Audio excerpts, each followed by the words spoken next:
Hi friends, welcome है आपका आपके यूट्यूब चैनल केवी एजुकेशन पॉइंट में। फ्रेंड्स, आज हम अपना नया चैप्टर स्टार्ट कर रहे हैं जो है चैप्टर 4 बेसिक ज्योमेट्रिकल आइडियाज़। तो फ्रेंड्स, काफ़ी स्टूडेंट्स को प्रॉब्लम होती है ज्योमेट्री के अंदर, क्योंकि इसके अंदर क्या होता है, जो बेसिक नॉलेज होती है ना वो हमें पता नहीं होती है। तो उसकी वजह से हमें काफ़ी परेशानी फेस करनी पड़ती है ज्योमेट्री को बहुत से बच्चे इग्नोर भी करते हैं, क्योंकि उनको जो बेसिक कंसेप्ट है ना वो मालूम नहीं होते। तो उसकी वजह से हम ज्योमेट्री को फिर इग्नोर करने लग जाते हैं। तो हम आज ज्योमेट्री के बेसिक जो वो बिल्कुल स्टार्टिंग वाले पॉइंट है वहाँ स्टार्ट करेंगे, ताकि हमारे जो भी डाउट हैं, जो भी ज्योमेट्री के अंदर जो स्टार्टिंग पॉइंट है जहाँ से स्टार्टिंग होती है ज्योमेट्री की, हम वहाँ से लेके चलेंगे। तो सबसे पहले हम बात करेंगे पॉइंट की। ज्योमेट्री के अंदर मान लो पॉइंट, सबसे पहले आता है पॉइंट। तो पॉइंट होता है क्या है, पॉइंट को बिंदु बोलते हैं। तो पॉइंट होता क्या है, मान लो ये हमारा एक वाइट बोर्ड है, इसके ऊपर जो लिखा हुआ है इसको छोड़ो, जो ये वाला हमारा पोर्शन है इसमें आप देखोगे ये बिल्कुल रफ है, यहाँ पे कुछ भी नहीं लिखा हुआ है, कोई भी यहाँ पे मार्क नहीं है। तो मान लो अगर एक पॉइंट लगा देता हूँ मैं ये वाला, तो ये जो पॉइंट है ये क्या शो करेगा, ये पॉइंट जो है ना किसी पोजीशन को डिटरमाइन करता है। जैसे मान लो ये पॉइंट लिख दिया मैंने, अब यहाँ पे ए लिख देता हूँ, मैं इसको ए से डिनोट करता हूँ। तो जैसे ही मैंने पॉइंट लगाया तो ये जो बिंदु है ना ये किसको, एक पोजीशन को शो करता है। या मान लो जैसे मैंने यहाँ पे एक पॉइंट लिखता हूँ तो ये भी एक पोजीशन को शो करेगा। जैसे मान लो इसको लिख दिया मैंने बी, तो क्या होगा, ये पॉइंट जहाँ पे भी आ जाता है ना ये किसी पोजीशन को दर्शाता है। ठीक है, तो पॉइंट का आपको पता चल गया पॉइंट होता क्या है। जैसे मान लो ये पॉइंट है, इसको लिख दिया सी, तो जो ये पॉइंट है किसी भी पोजीशन को ये डिटरमाइन करेगा।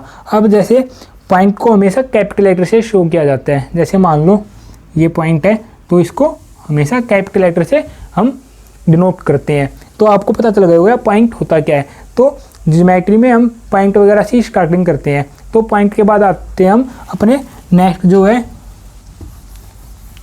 Line segment. पॉइंट के बाद हमारा आता है लाइन सेगमेंट। तो पॉइंट का आपको पता चल गया, उसके बाद आते हैं हमारे नंबर 2 पर लाइन सेगमेंट। क्या लाइन सेगमेंट होता है क्या है, लाइन सेगमेंट को हम रेखाखंड बोलते हैं। तो लाइन सेगमेंट होता है क्या है, मान लो जैसे ये एक पॉइंट है और ये हमारा है दूसरा पॉइंट, तो जो इसके बीच की, मान लो इसको मैंने ए से नोट किया, इसको किया बी से, तो जो इन दो पॉइंट के बीच का जो शॉर्टेस्ट डिस्टेंस होता है उसको ये बोलते हैं लाइन सेगमेंट। जैसे ये पॉइंट हो गया ए और ये पॉइंट हो गया बी, तो जो ये ए और जो बी के बीच का डिस्टेंस होगा शॉर्टेस्ट, उसको हम बोलते हैं लाइन सेगमेंट। जैसे मान लो ये और ये, यानी कि दो पॉइंट के बीच की जो सबसे कम दूरी होती है उसको हम बोलते हैं लाइन सेगमेंट। जैसे ये ए और जैसे मान लो इसको पी से डिनोट किया, इसको क्यू से, तो ये क्या बन जाएगा हमारा पी क्यू लाइन सेगमेंट। क्या बन जाएगा, इसके अंदर जो एंडिंग पॉइंट होते हैं, देखो एक स्टार्टिंग पॉइंट है, एक इसका एंडिंग पॉइंट है।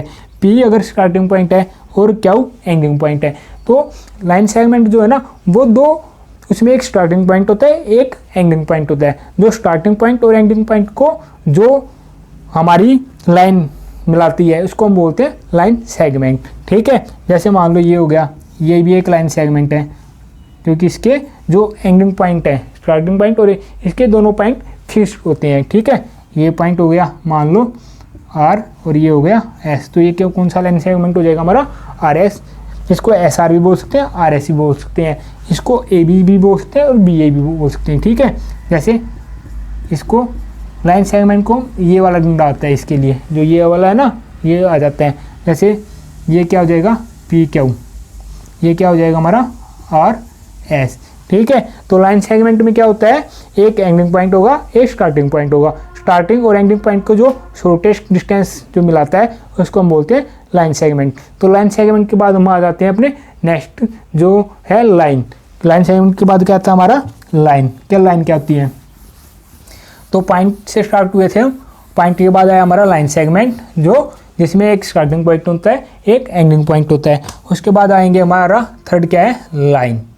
लाइन क्या होती है, लाइन को हम रेखा भी बोलते हैं। लाइन क्या होती है, रेखा। लाइन जो है ना वो एक तरह से लाइन सेगमेंट से ही बनी है। लाइन सेगमेंट में क्या होता है, जैसे मान लो ये एक लाइन सेगमेंट लिया, तो लाइन सेगमेंट में क्या होता है, एक स्टार्टिंग पॉइंट एक एंडिंग पॉइंट होता है। लेकिन लाइन के अंदर क्या होता है, ये दोनों तरफ एक्सटेंड हो जाते हैं, राइट में भी और लेफ्ट में भी। तो लाइन में क्या होता है, लाइन सेगमेंट में तो फिक्स होते हैं स्टार्टिंग पॉइंट भी और एंडिंग पॉइंट भी, लेकिन लाइन क्या होती है, वो फिक्स नहीं होती है, वो दोनों तरफ एक्सटेंड होती है, राइट में भी और लेफ्ट में भी। जैसे मान लो लाइन को एल से डिनोट किया जाता है, मान लो जैसे ये है, इसका ये जो साइन दिखाएगा, ये जो है एरो का साइन, यानी कि ये क्या शो करेगा, क्या ये राइट में भी एक्सटेंड हो जाएगी और लेफ्ट में भी। मान लो जैसे ये वाला है, ठीक है, तो लाइन क्या होती है, वो दोनों तरफ एक्सटेंड हो जाती है, यानी कि एक तरह से लाइन सेगमेंट तो फिक्स हो जाता है, क्या दो इसमें स्टार्टिंग पॉइंट होगा, एंडिंग पॉइंट होगा। लेकिन लाइन के अंदर कोई स्टार्टिंग पॉइंट नहीं होता, कोई एंडिंग पॉइंट नहीं होता, वो दोनों तरफ इंक्रीज हो सकती है। तो लाइन के बाद हम आएंगे अपने नेक्स्ट पर, क्या, इंटरसेक्टिंग लाइंस। लाइंस के बाद क्या आती है हमारी, इंटरसेक्टिंग लाइंस। इंटरसेक्ट का मतलब आपको पता ही है, क्या, मिलना। इंटरसेक्टिंग लाइंस कौन सी होती हैं, फोर्थ हमारी क्या है,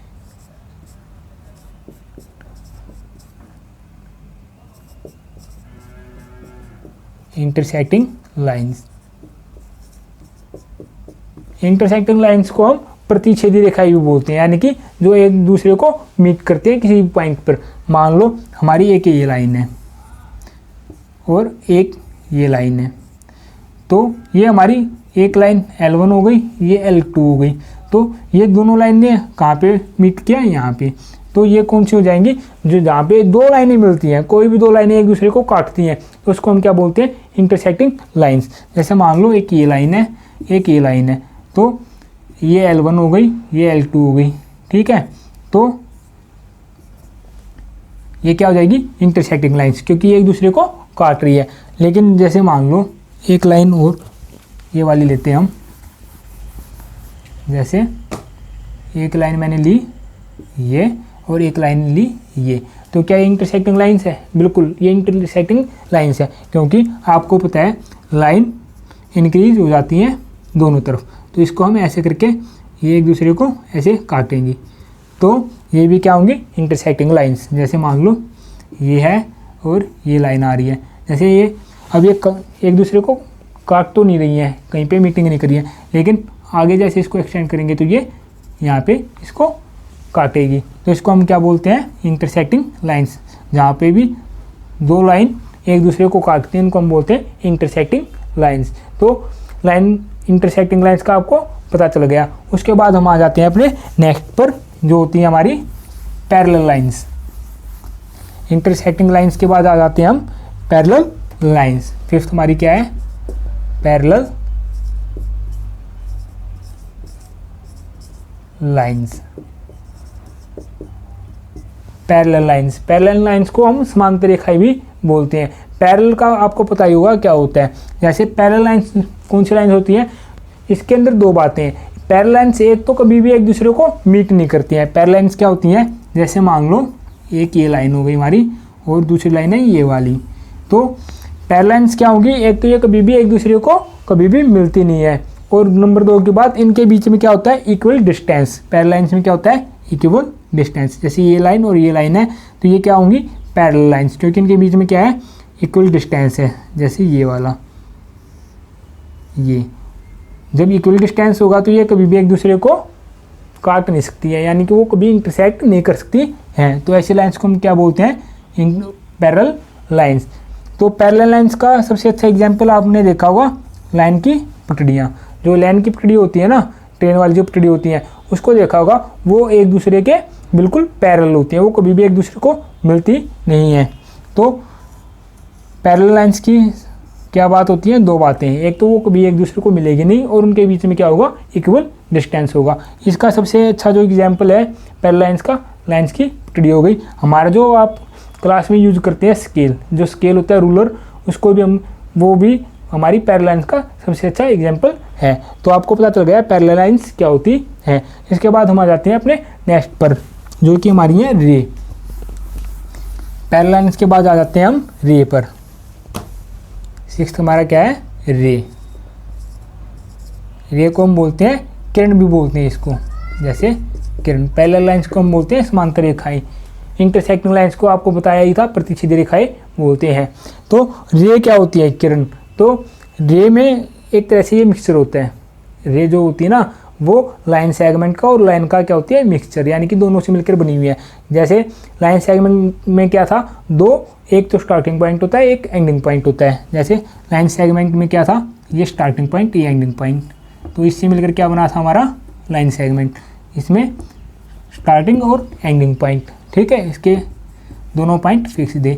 लेकिन जब हमने बात की लाइन की, तो लाइन क्या थी, वो दोनों तरफ इंक्रीज हो जाती है, लेफ्ट में भी और राइट में। लेकिन जो रे है, रे में क्या होता है, इसमें स्टार्टिंग पॉइंट तो होता है। रे क्या होती है, इसमें स्टार्टिंग पॉइंट तो होगा लेकिन इसका एंडिंग पॉइंट नहीं होगा, ठीक है। तो ये इसका मान लो स्टार्टिंग पॉइंट हो गया ए, तो इसका एंडिंग पॉइंट नहीं होगा, तो ये ए की तरफ एक डायरेक्शन में जाती जाएगी, ठीक है, यानी कि वो इंक्रीज होती जाएगी। रे का सबसे अच्छा एग्जाम्पल कौन सा होता है, सन रे। जैसे हमारा सन है जो सूरज की किरणें, देखा होगा आपने। जैसे मान लो ये सूरज है हमारा, तो इससे जो भी रे निकलती हैं ये, यानी कि ये चलती ही जाती हैं, ठीक है, यानी कि इसका सन तो हो जाएगा स्टार्टिंग पॉइंट, क्योंकि वहीं से निकल रही हैं ये। तो सनरेज जो होती है वो रे का सबसे अच्छा एग्जाम्पल है। उसके बाद हम टॉर्च की बात कर लेते हैं। जैसे मान लो कोई हमारे पास टॉर्च है, जैसे ये करके, ये हमारी टॉर्च है, तो इससे भी क्या होगी, टॉर्च की जो लाइट निकलती है वो भी रेज का क्या होता है, एक अच्छा एग्जाम्पल होता है। तो आपको पता चल गया हमारे पास रे क्या होती है, पैरेलल लाइंस क्या होती है, तो आपको अच्छे से पता चल गया इनके बारे में। अब हम आते हैं नेक्स्ट पर। रे के बाद हमारे पास आते हैं, ये तो हमारी थी लाइंस के बारे में बात, लाइन क्या होती है, पैरेलल लाइंस क्या होती हैं। इसके बाद हम आ जाते हैं अपने कर्व पर। हमारा एट्थ क्या है, कर्व। कर्व को हम वक्र भी बोलते हैं, क्या बोलते हैं, वक्र, जैसे, ठीक है। कर्व, कर्व क्या होते हैं, कर्व मान लो आप एक तरह से रफ शेप बोल सकते हैं। जो भी हम बैठे बैठे क्लास में कई बार क्या करते हैं, या वैसे ही बैठे हुए हैं तो हम एक रफ शेप बनाते हैं। कर्व क्या होते हैं, जैसे बिना पेन पेंसिल हटाए, जैसे एक ही फ्लो में कुछ भी बना देते हैं, उसको हम बोलते हैं क्या, कर्व। यानी कि कर्व का मतलब होता है सीधा ना होना, यानी कि जो टेढ़ी मेढ़ी हमारी शेप्स होती है ना, टेढ़ी मेढ़ी कोई भी शेप है उसको हम बोलते हैं कर्व।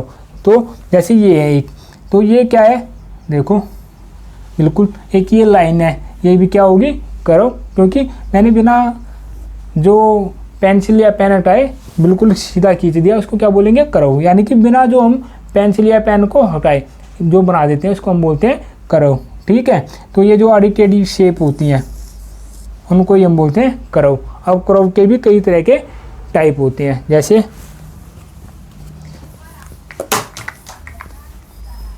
कर्व के भी हमारे कई टाइप्स होते हैं। जैसे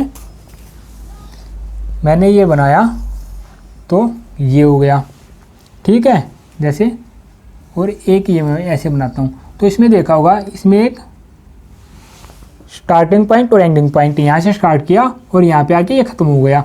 तो ये, और इसका देखो आप, एक यहाँ से स्टार्ट किया और यहाँ पे एंड हो गया। तो ये तो आपने देखा क्या है, ये क्लोज्ड कर्व, यानी कि ये जो शेप है ये क्लोज हो जाती है, तो इसको हम बोलते हैं क्लोज्ड कर्व। और ये क्या है, इसका देखो स्टार्टिंग पॉइंट और एंडिंग पॉइंट दोनों एक दूसरे से मीट नहीं हो रहे, तो इसको हम बोलते हैं ओपन कर्व। ये क्या हो जाएगा हमारा, ओपन कर्व। जिसके दोनों सिरे खुले हुए हैं उसको बोलते हैं क्लोज, एक क्लोज कर्व हो गया जिसके दोनों सिरे बंद है, दोनों आपस में मीट हो जाते हैं, तो उसको बोलते हैं हम, जो क्लोज्ड हमारी फिगर है उसको क्लोज कर्व बोलते हैं। और जो जिसमें जो ये स्टार्टिंग पॉइंट और एंडिंग पॉइंट मिलते नहीं उसको हम बोलते हैं ओपन कर्व, ठीक है। तो ये तो हो गए इसके टाइप कर्व के।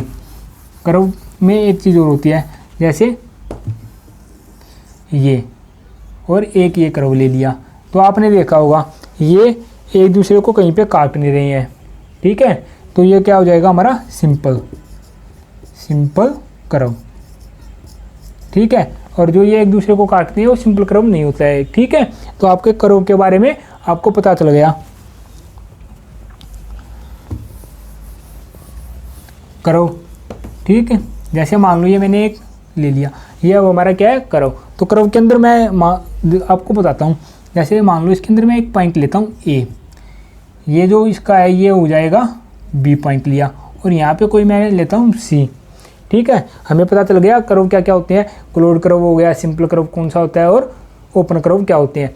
तो जो ये मैंने इसके अंदर ये एक क्लोज्ड कर्व है, ठीक है, इसके अंदर मैंने पॉइंट लिया ए, ये पॉइंट लिया बी, ये लिया सी। तो जो ए पॉइंट है, ये ए पॉइंट क्या शो करेगा, ये जो पॉइंट ए है, पॉइंट ए किसको शो कर रहा है, इंटीरियर पार्ट। ये कर्व के इंटीरियर पार्ट, ये कर्व के कौन से पार्ट को शो करता है, इंटीरियर पार्ट, जिसको हम बोलते हैं जो अंदर वाला हिस्सा होगा ना कर्व का, वो होगा इंटीरियर पार्ट। और जो ये बी है, ये बी किसको शो करेगा, ये होगा बाउंड्री। बी क्या हो गई, बाउंड्री। और ये जो बाहर वाला कर्व के जो बाहर वाला एरिया है, वो उसको बोलेंगे हम एक्सटीरियर पार्ट। जो बाहर का एरिया होता है उसको एक्सटीरियर पार्ट। तो आपको पता चल गया इंटीरियर पार्ट कर्व के अंदर जो क्लोज्ड फिगर के अंदर वाला एरिया होता है उसको बोलते हैं हम। अब जो ये इंटीरियर पार्ट और बाउंड्री मिलके, ये जो इंटीरियर पार्ट और बाउंड्री मिलके क्या बनाएगी, रीजन।